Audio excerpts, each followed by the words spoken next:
সেনাবাহিনী সারা জীবন গাদ্দারি করেছে, সারাটা জীবন গাদ্দারি করেছে। এদের রক্তেই গাদ্দারি মিশে আছে। 1971 সালে এরা সাধারণ বাঙালির সাথে গাদ্দারি করেছে। 1975-এ বাংলাদেশের স্থপতি বঙ্গবন্ধু শেখ মুজিবুর রহমানকে সপরিবারে খুন করে এরা জাতির সাথে গাদ্দারি করেছে।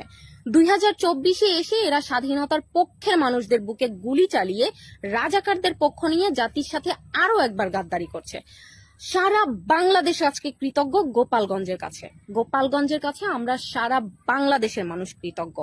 আজকে কোনো একটা টোকাই পার্টির সাথে গোপালগঞ্জের লড়াই হয়নি, আজকে পুরো বাংলাদেশের সাথে রাজাকারদের লড়াই হয়েছে, যে লড়াইটা সেনাবাহিনী মেনে নিতে পারেনি। এই জন্য গোপালগঞ্জের সাধারণ নিরীহ নিরস্ত্র মানুষের উপরে গুলি চালিয়েছে নির্বিচারে, এন্ড পায়ের জুতা দিয়ে, পায়ের বুট জুতা দিয়ে মানুষগুলোকে পিষে মেরেছে সেনাবাহিনী। কেন? অন্যায় কি? গোপালগঞ্জবাসীর অন্যায় হচ্ছে এরা রাজাকারদেরকে প্রতিহত করেছে। পুরো বাংলাদেশের উচিত এখন গোপালগঞ্জের পাশে দাঁড়ানো। গতকাল থেকে আজ পর্যন্ত আমরা পুরো বাংলাদেশ যেভাবে গোপালগঞ্জের দিকে তাকিয়েছিলাম, আজকে এই মুহূর্তে পুরো গোপালগঞ্জ বাংলাদেশের দিকে তাকিয়ে আছে। তো যে যেভাবে পারেন, যেখান থেকে পারেন প্রতিরোধ গড়ে তুলুন, প্রতিরোধ গড়ে তুলুন। গোপালগঞ্জবাসীদের পাশে দাঁড়ান।